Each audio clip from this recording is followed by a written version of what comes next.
Hello everyone, कैसे हैं आप सब। एक बार पुनः हंसी कोचिंग क्लासेस पर स्वागत है। उम्मीद करता हूं आप सब अच्छे होंगे, मस्त होंगे, बेहतर होंगे, आपकी पढ़ाई बेहतर चल रही होगी। बच्चों, सुपर फास्ट रिवीजन में चलिए शुरू करते हैं फिजिक्स में। इसके पहले भी हमने जो वीडियोस लेक्चर प्रोवाइड किया है बच्चों, वो आपको प्लेलिस्ट में मिल जाएगा। यानी हमने जो भी बोर्ड एग्जाम के लिए वीडियोज़ दिया है उसका एक प्लेलिस्ट बना हुआ है, तो आप लोग जरूर देखना इसके पहले का लेक्चर। ठीक है, चलिए शुरू करते हैं बच्चों। पहला प्रश्न है, निज अर्धचालक में पंच संयोजी अशुद्धियां मिलाने पर उसका जो ऊर्जा अंतराल किस प्रकार से परिवर्तित होता है। तो ऊर्जा अंतराल थोड़ा सा कम हो जाता है निज अर्धचालक में पंच संयोजी अशुद्धियां। वैसे आप लोगों को पता होता है भाई साहब कि किसी पदार्थ में जब जैसे मान लीजिए कोई हमारे पास पदार्थ है, वो आपका विद्युत का मतलब कुछ अलग है, लेकिन उसमें कुछ अशुद्धियां मिला दी जाए, जैसे आपके चतुसंयोजी यौगिक में पंच संयोजी मिला देते हैं तो एन प्रकार का अर्धचालक बनता है, और जैसे चतुसंयोजी में त्रिसंयोजी मिलाते हैं तो पी प्रकार का अर्धचालक है। तो इसी प्रकार कहा गया जो निज अर्धचालक है मतलब स्वतंत्र है, स्वयं के कारण वो उसमें कुछ मात्रा में धारा प्रवाहित हो रही है, तो इसमें जब पंच संयोजी मिलाया जाता है तो ऊर्जा अंतराल थोड़ा सा कम हो जाता है। ठीक है, अगला है, निज अर्धचालक में त्रिसंयोजी अशुद्धियां मिला दें। इसमें पंच संयोजी मिला रहे थे, अब त्रिसंयोजी मिलाएंगे तो उसका ऊर्जा अंतराल क्या होगा, इस पर भी ऊर्जा अंतराल कम हो जाएगा। कुल मिलाकर के निज अर्धचालक में कोई भी अशुद्धियां मिलाएंगे तो ऊर्जा अंतराल हमेशा कम होता है। इसके बाद तीसरा प्रश्न है, चालन इलेक्ट्रॉनों का अपवाह वेग होलों के अपवाह वेग से कम होता है या अधिक। तो चालन इलेक्ट्रॉनों का जो अपवाह वेग बच्चों होल के अपेक्षा अधिक होता है। होल मतलब वहां पे इलेक्ट्रॉन ना हो, खाली हो, और जहां पे इलेक्ट्रॉन की अधिकता होती है वहां पे चालन इलेक्ट्रॉन, तो कहीं ना कहीं जो चालन होता है इन इलेक्ट्रॉनों का अपवाह वेग अधिक होता है। पीएन संधि डायोड के पश्च बायस बढ़ाने पर अपक्षय परत की मोटाई किस प्रकार से परिवर्तित होती है। तो जब पश्च बायस बढ़ाते हैं तो अपक्षय परत की मोटाई भी क्या हो जाती है, बढ़ जाती है। और वहीं पे बच्चों किस बायस में पीएन संधि डायोड का प्रतिरोध बहुत अधिक होता है। तो अग्र बायस में थोड़ा सा पीएन अग्र बायस मतलब थोड़ा सा उसमें अधिक धारा बहना, यानी उसमें प्रतिरोध क्या होगा, कम होगा। लेकिन पीएन संधि डायोड का पश्च बायस जो होता है उसमें जो आपका प्रतिरोध अधिक होता है, यानी अग्र बायस में प्रतिरोध कम होगा और पश्च बायस में बच्चों आपका जो प्रतिरोध है वो क्या होगा, अधिक होगा। आगे देखिए, यहां पर रिवीजन कर रहे हैं, धातुओं में ऊर्जा अंतराल कितना होता है बच्चों। तो धातुओं में ऊर्जा अंतराल शून्य होता है। धातुओं में ऊर्जा अंतराल कितना होता है, तो धातुओं में ऊर्जा अंतराल शून्य होता है। परम शून्य ताप पर जर्मेनियम का टुकड़ा व्यवहार किस प्रकार से दर्शाता है बच्चों, यानी उसका तापमान शून्य है तब उसका व्यवहार कैसा होगा जर्मेनियम का, तो विद्युत रोधी की तरह।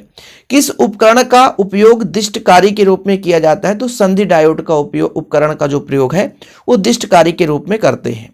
जर्मेनियम क्रिस्टल में वर्जित ऊर्जा अंतराल कितना होता है बच्चों, तो 1.12 इंटू 10⁻⁻19 जूल, मतलब 10⁻⁻19 जूल। कितना बच्चों, 10⁻⁻19 joule. Germanium crystal P type अर्धचालक बनाने, मतलब जर्मेनियम क्रिस्टल को पी टाइप अर्धचालक बनाने के लिए इसमें मिलाए जाने वाली अशुद्धि की संयोजकता कितनी होती है। देखो, ये जो जर्मेनियम होता है बच्चों चतुसंयोजी है, और इसको हम जब त्रिसंयोजी मिलाएंगे तो इसमें पी प्रकार का अर्धचालक होगा, और इसमें जब पंच संयोजी मिला देंगे, ये आपका चतुसंयोजी है, जब इसमें हम त्रिसंयोजी मिलाते हैं तो पी प्रकार का अर्धचालक बनता है, और जब पंच संयोजी मिलाते हैं तो बच्चों एन प्रकार का अर्धचालक बनता है। पीएन संधि डायोड की अपक्षय परत में क्या पाई जाती है बच्चों, तो निश्चल आयन पाया जाता है। क्या, निश्चल आयन पाया जाता है। पीएन संधि डायोड में अपक्षय परत की मोटाई कितनी होती है, तो 10⁻⁻6 मीटर। अपक्षय परत की मोटाई 10⁻⁻6 मीटर। जर्मेनियम अर्धचालक में वर्जित ऊर्जा अंतराल कितना होता है, तो 0.72 इलेक्ट्रॉन वोल्ट। बच्चों इसको मैं रिवीजन टाइम में आपको टेलीग्राम में दे दूंगा। टेलीग्राम में ये है कि फोटो डाउनलोड नहीं होगा क्योंकि बहुत सारे लोग मिस यूज करते हैं, बाकी इसको मैं भेज दूंगा, आप लोग टेलीग्राम जरूर ज्वाइन कर लें। आगे चले बच्चों, अगला क्वेश्चन है, यहां पर देखिएगा, किसी अर्धचालक का प्रतिरोध ताप गुणांक कितना होता है बच्चों, ऋणात्मक होता है। मतलब किस प्रकार का होता है, तो ऋणात्मक होता है। पीएन संधि डायोड का उपयोग किस रूप में किया जाता है, तो पीएन संधि डायोड का उपयोग दिष्टकारी के रूप में करते हैं। सुपर फास्ट रिवीजन है, एक बार क्वेश्चन करा रहा हूं, दोबारा भी कराऊंगा, तिबारा भी कराऊंगा, कई बार रिपीटेड में, मतलब हमारे चैनल में यही तो होता है, एग्जाम टाइम 3 दिन वाले है, लेकिन 3 दिन में वही क्वेश्चन आप 3 बार पढ़ोगे। निज अर्धचालक में वर्जित ऊर्जा अंतराल की कोटि कितनी होती है, तो 1 इलेक्ट्रॉन वोल्ट होता है बच्चों। निज अर्धचालक में वर्जित ऊर्जा अंतराल की कोटि 1 इलेक्ट्रॉन वोल्ट के बराबर होता है। किसी अर्धचालक का ताप बढ़ाने पर उसकी चालकता में क्या प्रभाव पड़ता है, यानी ताप बढ़ाएंगे तो चालकता का भी मान बढ़ जाता है। एन प्रकार के अर्धचालक में अधिकतम क्या होता है बच्चों, इलेक्ट्रॉन होता है। मैंने आपको बताया ना कि चतुसंयोजी में पंच संयोजी मिलाते हैं तो आपका क्या बनता है, तो चतुसंयोजी में पंच संयोजी मिलाते हैं तो n प्रकार का, और इसमें इलेक्ट्रॉन की अधिकता होती है। वहीं पे जब चतुसंयोजी में हम त्रिसंयोजी मिलाते हैं तो आपका p प्रकार का, उसमें होल होता है। ठीक है, किसी अर्धचालक के प्रतिरोध में अशुद्धियां मिलाने से क्या प्रभाव पड़ता है, किसी चालक का प्रतिरोध, मतलब जैसे अर्धचालक है उसके प्रतिरोध में क्या परिवर्तन होगा जब अशुद्धियां मिलाएंगे। तो जब एक चीज जो समझो, कोई अर्धचालक है, अशुद्धियां जब मिलाते हैं तो उसकी चालकता में वृद्धि होती है। अर्धचालक कैसे बनता है, चतुसंयोजी में पंच संयोजी मिलाया तो उसमें चालन हुआ, और जब चालन हुआ तो कहीं ना कहीं प्रतिरोध कम होगा। ये चीज हमेशा नोट रखना माइंड में। ताप बढ़ाने पर अर्धचालक का प्रतिरोधकता कम होगा, क्योंकि किसी भी पदार्थ का जब ताप बढ़ाते हैं तो खलबली मचता है इलेक्ट्रॉनों के बीच, और धक्का मुक्की से जब इलेक्ट्रॉन बहने लगता है तो धारा का मान बढ़ता है, प्रतिरोध कम हो जाता है। परम शून्य ताप पर अर्धचालक का व्यवहार कैसा होना चाहिए, कुचालक की तरह। जैसे आप जर्मेनियम का आपने पढ़ाई है कि जर्मेनियम का यदि परम शून्य ताप है तो कुचालक की भांति व्यवहार दर्शाता है। एन प्रकार के अर्धचालक के लिए शुद्ध अर्धचालक में क्या मिलाया जाता है, मैंने आपको बताया एन प्रकार का जब हम अर्धचालक बनाएंगे बच्चों तो उसमें हम पंच संयोजी मिलाएंगे। तो इसमें थोड़ा सा सुधार कर लेना, क्योंकि यहाँ पे त्रिसंयोजी लिखा है। मैंने आपको बताया है कि पी प्रकार के अर्धचालक में त्रिसंयोजी मिलाते हैं, ये आप लोग हमेशा याद रखना। और जब बच्चों एन प्रकार का अर्धचालक बनाना है तो चतुसंयोजी में हम पंच संयोजी मिलाते हैं। तो यहां पर मैंने सुधार कर दिया। ठीक, चलिए पी प्रकार के अर्धचालक में बहुसंख्या क्या होता है बच्चों, तो होल। मैंने आपको स्टार्टिंग में बता दिया कि एन प्रकार में इलेक्ट्रॉन चतुसंयोजी में पंच संयोजी मिलाते हैं, और पी प्रकार में बच्चों आपका होल होगा, क्योंकि चतुसंयोजी में हमने त्रिसंयोजी मिलाया था। चलिए आगे चलते हैं अगले चैप्टर पे, क्योंकि हमने यहाँ पर भाई कम से कम 50-60 क्वेश्चन तो कराए, तब तो मजा है। देखिए नाभिकीय संलयन को प्रदर्शित करता है। नाभिकीय संलयन में क्या होता है बच्चों, दो हल्के हाइड्रोजन के नाभिक जुड़ करके हीलियम बनाता है, तो ये आपका नाभिकीय संलयन होता है। यदि आ गया नाभिकीय संलयन का मतलब हो गया, तो दो हल्के नाभिक जुड़कर जब एक भारी नाभिक का निर्माण करते हैं तो नाभिकीय संलयन कहलाता है। उसका आप एग्जाम्पल भी लिख लेना। नाभिकीय संलयन प्रयोगशाला में संभव नहीं है, क्यों, देखो भाई साहब, नाभिकीय संलयन के लिए उच्च ताप की आवश्यकता है, उच्च ताप की और उच्च दाब की आवश्यकता है, जो कि प्रयोगशाला में संभव नहीं है। अब जैसे सूर्य में इतना ज्यादा तापमान है तो वहां संलयन जरूरी हो जाता है। ठीक है, विद्युत चुंबकीय स्पेक्ट्रम किस भाग की वेदन क्षमता सर्वाधिक होती है, मतलब विद्युत स्पेक्ट्रम में सबसे ज्यादा गामा किरणों की वेदन क्षमता ज्यादा होती है। मुक्त इलेक्ट्रॉन की क्षय को प्रदर्शित करने वाला समीकरण है। यहां पर देखिए मुक्त इलेक्ट्रॉन को प्रदर्शित करता है, उतना महत्वपूर्ण नहीं है। देखो नाभिक के आकार का क्रम कितना होता है, 10⁻⁻15 मीटर बच्चों, 10⁻⁻15 मीटर। तो ये आपका नाभिक के आकार का क्रम हो गया। क्या सभी नाभिकों को घनत्व एक समान होता है, मतलब क्या सभी नाभिकों का घनत्व एक समान होता है, यदि हाँ तो क्रम बताइए। तो यहां पर इसका आंसर हो जाएगा कि नाभिक के घनत्व में कोई भी परमाणु हो, उस सभी का नाभिक का घनत्व जो होता है समान रहता है, और इसका घनत्व होता है 10⁻17 प्रति घन मीटर। नाभिक की त्रिज्या को दर्शाने वाला समीकरण है R = R0 1/3। ठीक है, ये क्वेश्चन उतना महत्वपूर्ण नहीं है। ये जरूर है, अल्फा कण किस परमाणु का नाभिक होता है, हीलियम परमाणु का, क्योंकि दो हाइड्रोजन परमाणु आपस में जुड़ जाएं तो आपका हीलियम का ही परमाणु बनता है, और वही आपका अल्फा कण हो जाता है। देखो बच्चों यहां पर यूरेनियम है, नीचे यदि आप देखोगे ये जो 92 है, ठीक है, ये परमाणु क्रमांक को दर्शाता है, और ऊपर जो है बच्चों ये आपका परमाणु भार दर्शाता है।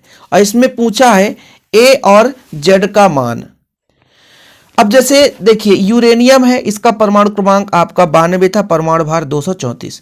जैसे ये मान लीजिए इसका विखंडन हुआ तो एक परमाणु हीलियम का निकल गया, तो जब हीलियम का निकल गया तो बचा थोरियम, तो जब 2 निकल गया तो अब 90 बचा। तो यहाँ पर जेड मतलब परमाणु, थोरियम का परमाणु क्रमांक जेड का मान 90 हो गया, और इसका परमाणु भार 4 निकल गया तो 238 में 4 घटा 234 हो गया।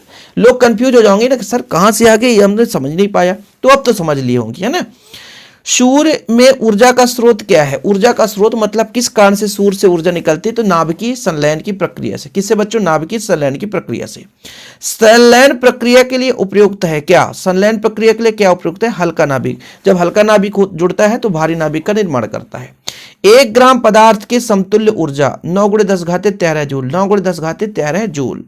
नाभिकीय विखंडन की नियंत्रित श्रृंखला को तीव्रगामी न्यूट्रॉनों को मंदकों की सहायता से मंदित किया जाता है। इस मंदगामी न्यूट्रॉनों को क्या कहा जाता है? ये कहलाता है तापीय न्यूट्रॉन। ठीक है, क्या? तापीय न्यूट्रॉन। आगे है आइंस्टीन का द्रव्यमान ऊर्जा तुल्यता समीकरण E बराबर m/c²। नाभिक में न्यूट्रॉन का द्रव्यमान लगभग किसके बराबर होता है? तो लगभग प्रोटॉन के ही द्रव्यमान के बराबर होता है। किस प्रक्रिया में हल्के नाभिक मिलकर भारी नाभिक बनाते हैं बच्चों? तो नाभिकीय संलयन में हल्के नाभिक मिलकर भारी नाभिक बनाते हैं। प्रोटॉन की खोज किसने की थी? तो रदरफोर्ड ने की थी। किसने की बच्चों? रदरफोर्ड ने की थी। न्यूट्रॉन की खोज चैडविक ने की थी। ऊर्जा का मात्रक इलेक्ट्रॉन वोल्ट होता है। एक एटॉमिक मास यूनिट यानी एटॉमिक मास यूनिट कितना होता है? 931 मेगावाट के बराबर होता है। सूर्य में ऊर्जा का कारण क्या है बच्चों? नाभिकीय संलयन होता है। हाइड्रोजन बम किस पर आधारित है? तो नाभिकीय संलयन पर आधारित है। ठीक है, ये क्वेश्चन उतना महत्वपूर्ण नहीं है। इसमें बोला द्रव्यमान का अनुपात इतना है, तो उसके घनत्व का अनुपात क्या होगा? घनत्व का अनुपात समान रहता है, इसलिए 1:1 ही रहेगा। इसमें कोई परिवर्तन नहीं रहेगा, क्योंकि बच्चों घनत्व में कोई बदलाव नहीं, इसलिए 1:1 ही रहेगा। अब चलते हैं चैप्टर 12 में। किसी कक्षा में इलेक्ट्रॉन की ऋणात्मक ऊर्जा का क्या महत्व है?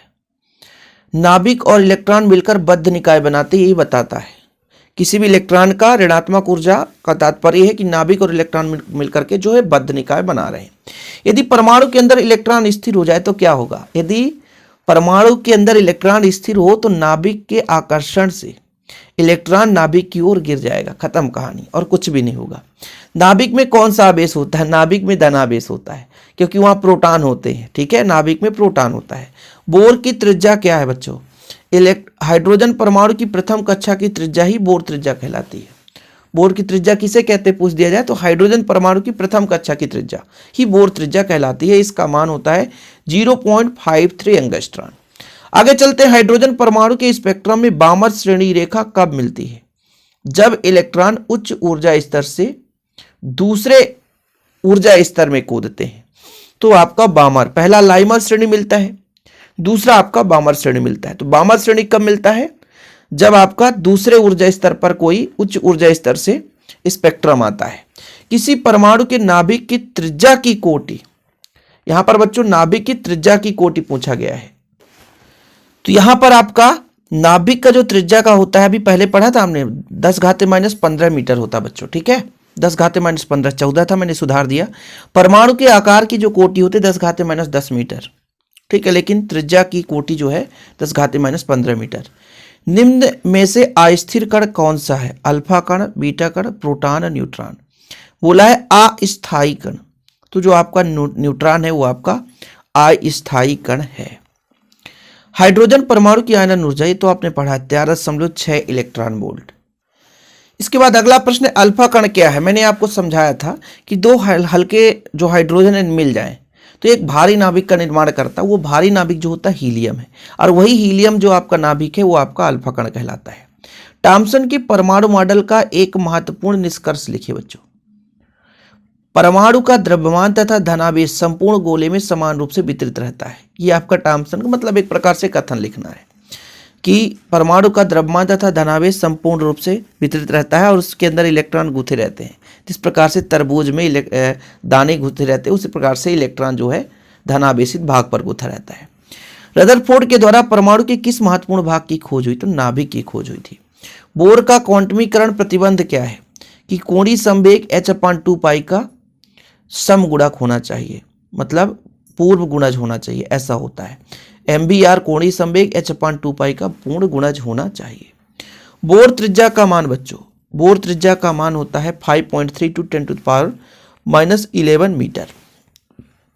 रिडबर्ग नियतांक का मान कितना होता है? 1.097 × 10⁻7 metre inverse, 7 metre inverse. Bohr model के अनुसार प्रथम कक्षा में इलेक्ट्रॉन का चाल C/137। ये क्वेश्चन उतना महत्वपूर्ण नहीं है। भाभा परमाणु अनुसंधान केंद्र कहाँ स्थित? तो मुंबई में। एक न्यूट्रॉन का द्रव्यमान कितना होता है? 1.67 × 10⁻27 किलोग्राम। जितने बार आप वीडियो को देखोगे, रिपीट करोगे, उतना अच्छे तरीके से आपको याद होगा। परमाणु क्या है? परमाणु की प्रकृति कैसे बच्चों? तो अनावेशित होता है, आपने पहले भी पढ़ा, क्योंकि परमाणु उदासीन प्रकृति का होता है, उसमें इलेक्ट्रॉन प्रोटॉन दोनों होते हैं। हाइड्रोजन परमाणु को प्रथम उत्तेजित अवस्था इलेक्ट्रॉन की कुल ऊर्जा कितने वोल्ट होते हैं भाई? तो यहाँ पर 13.6 इलेक्ट्रॉन वोल्ट। इसके बाद रदरफोर्ड मॉडल के अनुसार इलेक्ट्रॉन की कुल ऊर्जा ऋणात्मक होती है। हाइड्रोजन दृश्य भाग में स्पेक्ट्रमी श्रेणी में सर्वप्रथम किसने देखा था? तो बामर ने देखा था। अब ये सूत्र कभी कभी पूछ देता है, बोर की त्रिज्या का सूत्र देख लो, है ना। यहाँ पर En का मान, रिडबर्ग नियतांक का जो सूत्र होता है, Vn का मान, कोणीय संवेग NH/2π। हालांकि कभी कभार जो सही जोड़ी विकल्प में पूछा जाता है, बाकी उतना महत्वपूर्ण नहीं है। जिस बच्चे को तैयार करना है तो कर सकता है, इनका मान कभी पूछ दिया जाए। तो अब हमारा आखिरी क्वेश्चन है और इस वीडियो का, इसके पहले हमने जो भी वीडियोस दिया है वो आपको प्लेलिस्ट में मिल जाएगा। चैनल पे पहली बार आए, चैनल को सब्सक्राइब जरूर कर लें, ठीक है। वीडियो पसंद आए तो लाइक करके शेयर कर दें, टेलीग्राम में ज्वाइन हो जाएं। जय हिंद, वंदे मातरम।